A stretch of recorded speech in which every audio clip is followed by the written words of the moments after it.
lately, and big shout out to all the dads in the house. Happy Father's Day. Come on. It's my, I think I said in the announcement, this is my favourite day of the year. My kids, they quizzed me a bit this week, and I realised it's probably my second favourite day of the year. I think Christmas just nudges it. I'll be honest, right? Christmas just nudges it, but I do really genuinely love Father's Day. And a big shout out to all our dads who are watching online. Physical, spiritual, I think even those who have that desire to be a dad, it's a good desire. And we're praying for you if you're on that journey, believing for some breakthrough. If, as Pastor Jez said, if today has a sting to it, and we're praying for you too. And believing that you would know that your Father in heaven is so, so good and so close. Come on. But we've been in a journey through Mark. It's been fantastic. And I really believe that God is doing something, reshaping us as a people. We have that prophetic word about new wineskins, right? Who knows new wineskins are not just new branding. It's not just a new logo. Really, at its core, it is a new us. It is a new framework at which we operate within in regards to God and ourselves. And if we are to carry whatever the new thing that God has that He is looking to pour out through the power of His Spirit, if we are to carry that within us, really what we need is a new framework.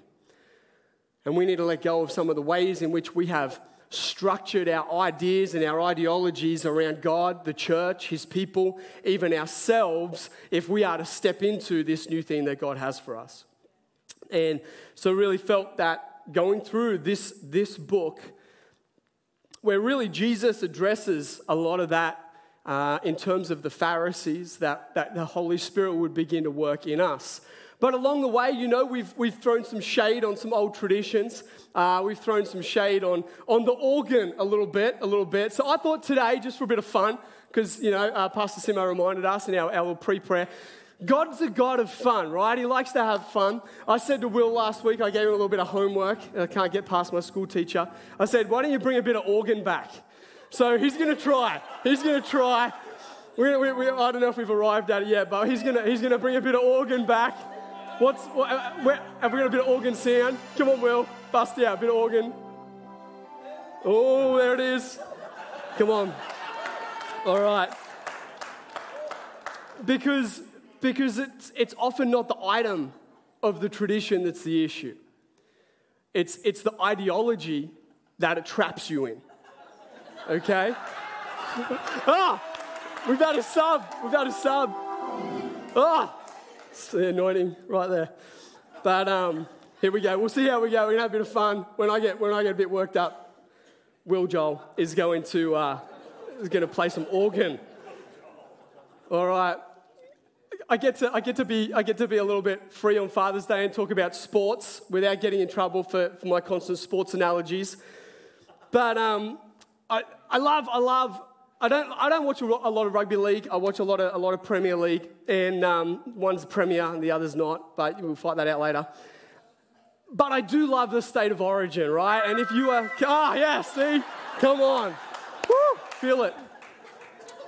And one of the things I love about the state of origin, and if you were at our last men's event, that was a great night, right? Like, we had a lot of fun that night, hanging out and eating a lot of meat. But what I love about the state of origin is that tension of conflict, right? Like you just feel it from the build-up. You know at some point it's going to erupt. And I've got to be careful, right? Because you're not allowed to celebrate the biff. You're not allowed to do that. You're not allowed to make a big deal about it. But there is something that you can there's this like a niggle here and a face plant there and an elbow there. And it's building, right? Like you can tell at some point this is going to flow over and someone is going to throw that punch. That was a seventh chord, minor seventh right there. You just know it, right? And it's like there's something, if I'm allowed to be this politically incorrect, there's something about us in men. We love that, right? There's something in men that we're actually wired for conflict. We're wired to confront. We're wired to not back down from a fight. And when there is a niggle and a niggle and a niggle, we think it's wrong to engage, but actually what we see in this passage is that there is a righteous way to engage in confrontation when it is based on your convictions. And I'm here to tell you that as men in this generation, we need to find that.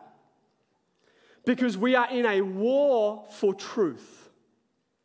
Truth is on the battlefield. It's not in my notes, but I feel truth is on the battlefield at the moment. We are in a culture that is driving relativism where no truth is truth. The issue with that for us as believers is that we believe there is an absolute truth.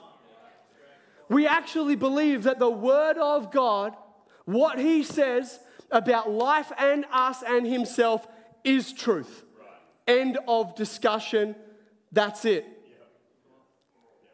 And I believe that as men, we have got to get to a point where we are willing to be a little bit confrontational around that reality.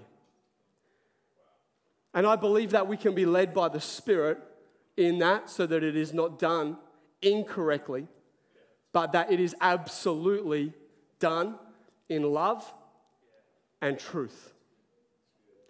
We are not called to wash and be washed over. We are not called to be swayed around by every teaching that comes and goes. No, we're actually called to be strong and steadfast in the convictions of the Word of God. And this is what we see in this passage. We see Jesus, possibly not in maybe the way that we've pictured Him always. We see a different Jesus. And you've got to understand, right, we are literally starting chapter 3, and already Mark has told us 4 times where Jesus has had this slow niggle, right, growing around the Sabbath. This is the 4th, what we're reading here today, Mark 3, verse 1. This is the 4th time that we reach some conflict around the Sabbath. The first one is where He does some deliverance on the Sabbath. The second one is where He goes to Peter's mother-in-law and heals her on that same Sabbath day. The third one is to do with the grain, right? Pastor Simo preached that last week. Fantastic message, right? They're eating grain on the Sabbath. Who would have thought the carbs on Sunday was a bad idea, right? But apparently they had an issue. And this is the 4th one, right? The 4th one in less than 3 chapters where Jesus comes in a confrontation on the Sabbath. And this time we meet a man in the house of God with a deformity, a deformed hand. And this is a major moment. We've got to understand the significance of this point in Scripture, because what occurs at the conclusion of this confrontation is a major moment in the narrative of the life of Christ. Because if you read, and I'm sorry I haven't read our Scripture, I know I'm just breaking with tradition a little bit there, but verse 6, this is the conclusion. We're going to go from the end to the beginning. Sorry, AV guys. Verse 6 says this, and then the Pharisees went out and began to plot with the Herodians how they might kill Jesus. This is the conflict which cements their decision that Christ must die. That's a significant moment. And we need to not miss what this conflict is about. Because there are conflicts where you should die on the hill, and there are conflicts where you should not. And that goes for our marriages, that goes for our parenting, that goes for the workplace. There are some mountains that we are not called to die on. But there was one that He was. And that mountain was the new covenant. It was the replacement of what the ramifications or the boundaries around relating to God was all about. And that mountain was what Jesus was willing to die on. You see, the Sabbath was pretty significant to the Pharisees. It was a part of the Mosaic law.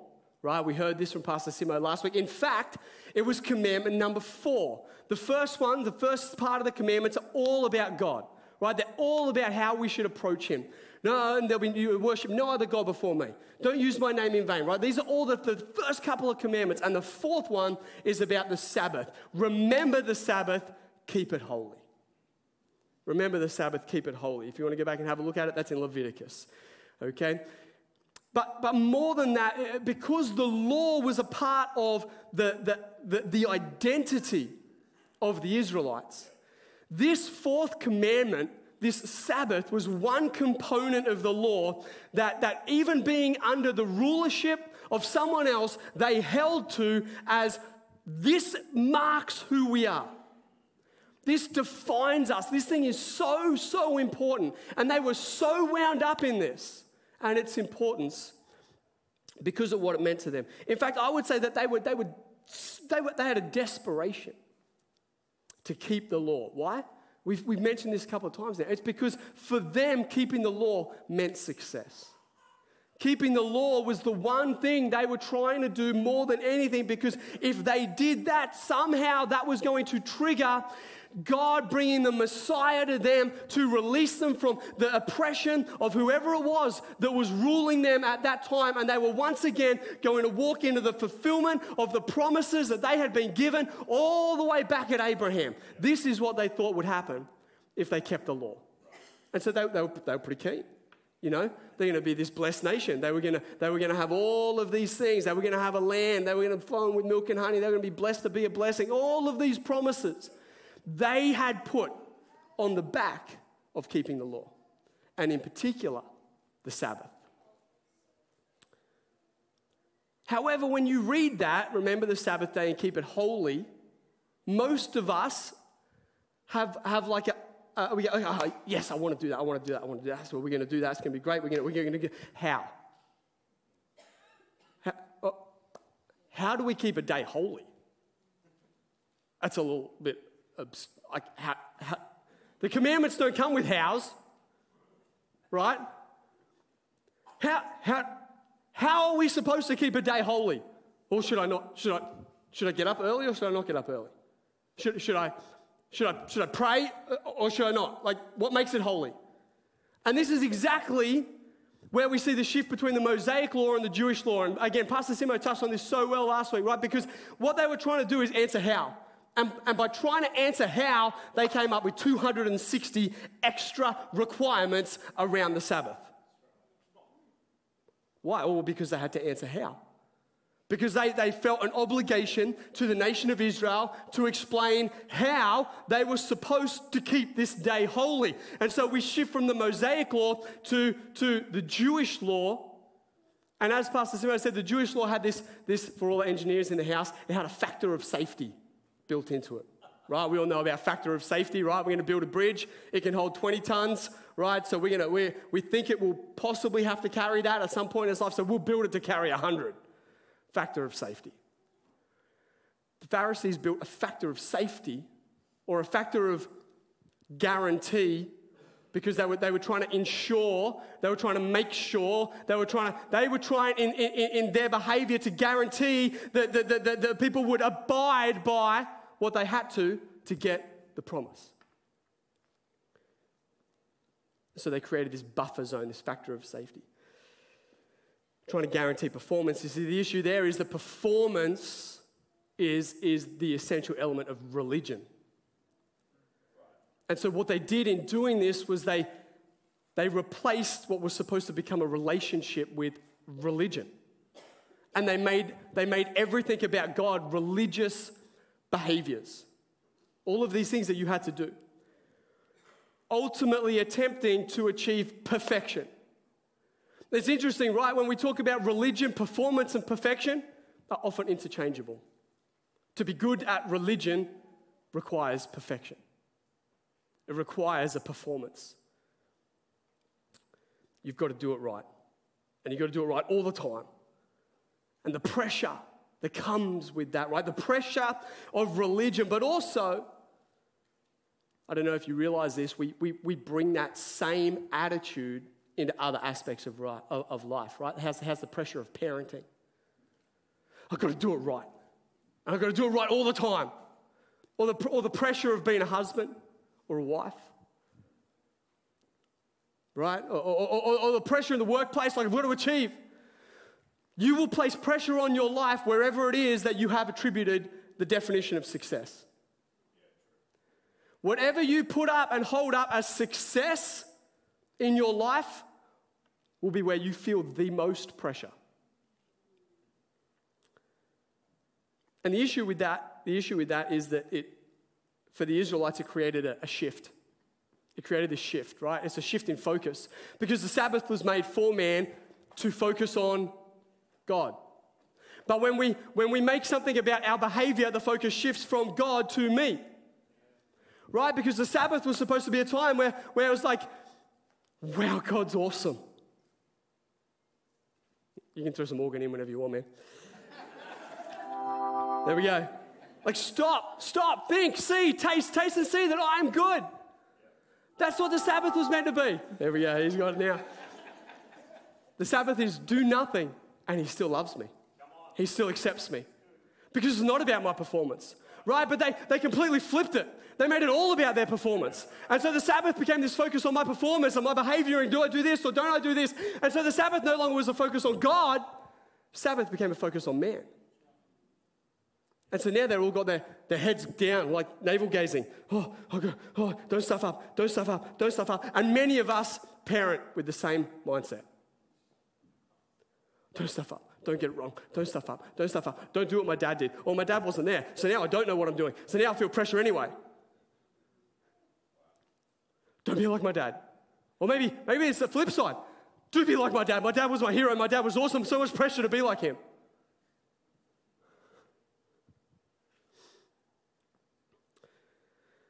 But when we get it right, some of us need to take a parenting Sabbath. I didn't get it right, but he still loves me.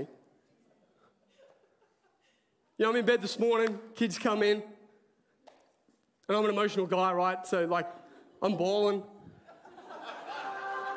Yes! Because they're bringing all this stuff, right? Like, you're my hero. I love you so much. And in my head, it's like I yelled at you yesterday. Just take a parenting Sabbath, guys. Just chill out. You're not going to get it right all the time. And actually, that's okay. Because you're not the one that needs to be perfect. Someone else was perfect. And actually, we're supposed to be the pointer. Like, it's great to hear that we're, like, I'm my son's hero. I love that. But one day I'm going to be like, but you know what? I'm a shadow of something else. Actually, the true hero is Jesus. Right? Because he's the one who died for me. Like, the reason I can be who I am is by the grace of God. The reason that I can have any confidence at all, the reason that I can have joy, the reason that I can have peace, those things that you aspire to have, those things that you look at me and go, I want to be like that, those things are because of him. Nailed it. So good. So true. The Pharisees, the issue with this story, right? Jesus comes in and the Pharisees saw healing as work to be done. You're going to have to go back and read the passage yourselves and trust me. But I wonder what would change in your parenting if your focus was on how much God loved you, not on getting it right all the time. We create men, guys, husbands, fathers. We create so much pressure in our homes because of the pressure we put on ourselves. And you just need to let that go. Let there be joy in your home. Let there be peace in your home. You can orchestrate and construct the atmosphere of your home by how you think about yourself. And the Pharisees, they saw work, healing as work. This was illegal on the Sabbath. And here's the thing, because we think that our transformation is work that we have to do. And I don't know how many times, and maybe this is an overshare, and that, we'll work through that, but how many times I have got frustrated with my kids, not because they're really doing anything all that wrong, but because I am irritated at my own dysfunction. I am worked up and irritated because I have done that thing again, or I have got myself in that same position again in my head. And actually, I'm parenting out of a lack. And so what they get is what's really aimed at me. And I want to yell at myself because I don't feel like I'm good enough, or I'm messed up again and I'm not good enough and I'm not doing it right. And I think that my transformation and my journey of change is my work to be done. And well, maybe I'm not getting it right all the time. And they get that because that's what's flowing out of what's in me. But you see, our healing is way more about receiving than working. Scripture tells us to love as I have loved you. Some of you are trying so hard to love better, and you don't know that you're loved. You don't know how deeply you're loved, how deeply you're accepted. You can't give what you have not received. Scripture tells us to give what we have freely you have received, now freely give. There is a process. You must know that you're accepted to openly accept. You must know that you are fully loved to openly then love. You must know that grace is sufficient for you to not hold the performance of your child's behavior over them, but to be able to let it go in a moment.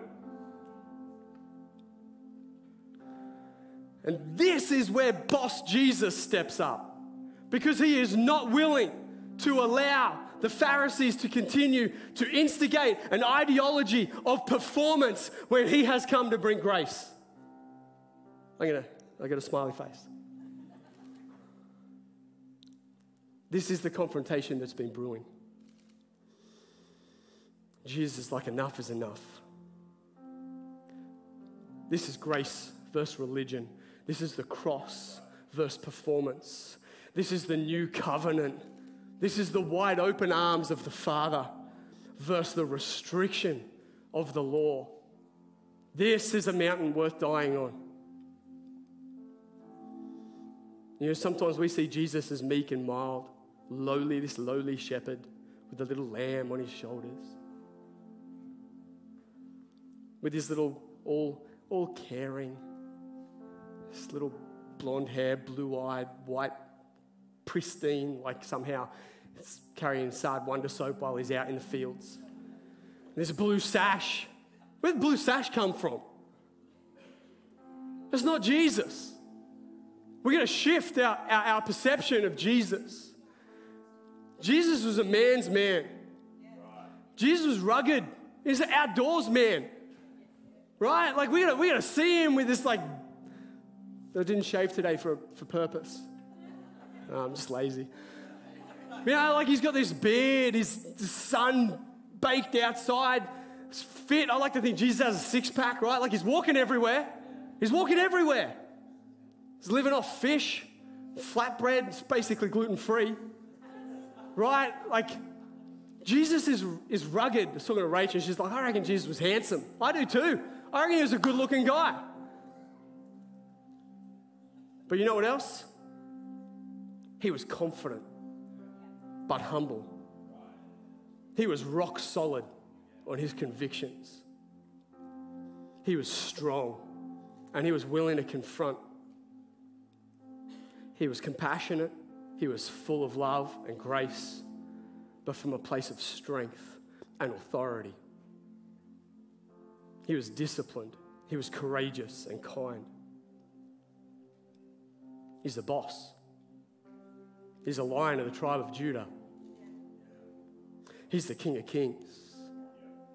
He's the rider on the horse whose robe is dipped in blood, his sword coming out of his mouth, and on his thigh is written King of Kings and Lord. Yeah, he's got ink. He's tattooed. That's right. He's probably got a cross on his arm just here. It'd be an empty one though, because he's not on it anymore. Come on. You know what Jesus is? Jesus is not passive-aggressive. Jesus will lovingly, deliberately confront incorrect ideologies that are trying to bind people and restrict people, because he has come to bring freedom and life and joy. You see, grace is confrontational to our ideas and our ideologies, which too often are rooted in our own performance. It says this in Luke 11:46, which I definitely was the wrong verse. I gave the AV guys, but here we go. This is what Jesus says. He says, you load people down with burdens that they can barely carry, and you yourselves won't lift a finger to help them. That's how he saw what the Pharisees were doing to his people. And he has come to lift that burden because his yoke is easy. His burden is light. It doesn't involve our performance. It involves his. You see, as men, we are particularly bad at this because we somehow always seem to come back to our own performance. Whether it's sport or the workplace, or parenting, our marriage, in the area of sex, something for men, that's a particular one, performance. And we define ourselves by those things, by our performance in those areas, or our lack of. But it's in this place that we see this true expression of godly masculinity in Jesus. Savage, confrontational. He's got fight on the inside of him. He's a warrior. He's filled with righteous anger at the oppression. He's ready to stand. But he's also filled with compassion and care. A desire to comfort and heal those that are broken and hurting. Those that are weakened by life in some season. He's ready to heal. And in this passage today, what we have this man with this deformed hand in the house of God. And Jesus uses him as the moment, the climax of confrontation. Because if you read the passage, and we don't necessarily have time to go there this morning fully, but he brings the man. He says, come and stand in front of everyone. And then when he brings the man with the deformed hand who's sitting in the house of God with something in his life that's not working properly, something in his life that's not working well, he brings him out the front, kind of stands next to him, and then he doesn't actually speak to him. He speaks to the Pharisees and he says, hey, so tell me, is it right to heal? Is it right to save a life? And they can't answer because they don't have a framework for saving a life. All the framework they have is one that brings oppression. And yet they can't acknowledge that they're wrong. Men, do you know what is one of the most important things that we can do? Acknowledge we don't know, or that we were wrong.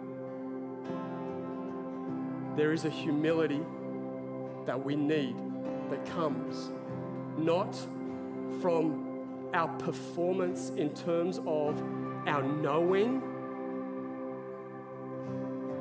but in knowing that we are accepted anyway. Proverbs tells us that the fear of the Lord is the beginning of wisdom. The fear of the Lord, not to be afraid, no, because perfect love casts out all fear, but a reverence and an awe because we know who the real King is. We know our place under his rulership and his authority, and he is the King of Kings and the Lord of Lords. And I can tell you, if I'm in an enclosure with a lion, I'm going to do what he says because I know he's bigger and I know he's stronger. And I can add to that when I'm talking about Jesus that I know he's good and I know he's for me, but you better believe he's also King of Kings and the Lord of Lords. And knowing that means I relinquish my need to be God of my own life, knowing everything and doing everything right. And this whole passage is this contrast. This whole passage is this contrast of men centered around the man with the dysfunction. You have the Pharisees driving performance, and you have Jesus on the other side driving grace. And do you want to know where we are? We are the man in the middle with the deformity. And we get to choose which way we lean. I'm telling you this morning, there is an opportunity right now to lean in to Jesus, where his grace is sufficient. We don't need to hide our dysfunction and our deformity because perfection is not our pursuit. Jesus is our pursuit because his perfection covers all of my imperfections. His sufficiency, his performance covers all of my lack. His forgiveness is enough. His grace is sufficient. And the shriveled hand acts as this image of our hearts. Any area of our lives where religion and performance has begun to strangle the life out of that area, it begins to shrivel up. There's no life flow. The river of the Spirit is still flowing in us, and we're getting tighter, and our heart is getting harder, and we're getting more shriveled, and it's coming out, and it's bitter, and it's twisted like the hand. And Jesus says, let it go. Let go. Let go of that pressure to perform. Whatever it is, let it go. Release the pressure valve this morning. Let the life of Jesus flow afresh in you this morning. Just receive this morning. Stop trying so hard this morning. Man, stop trying. You do not need to prove that you can perform. You don't need to prove it. He loves you anyway. You're accepted anyway. You're approved of anyway. And the harder you try, the more shriveled you're getting. The harder your heart is getting. And you need to stop. Because you need to show your kids and your family what it means to stop trying for perfection and to receive the grace of Jesus Christ.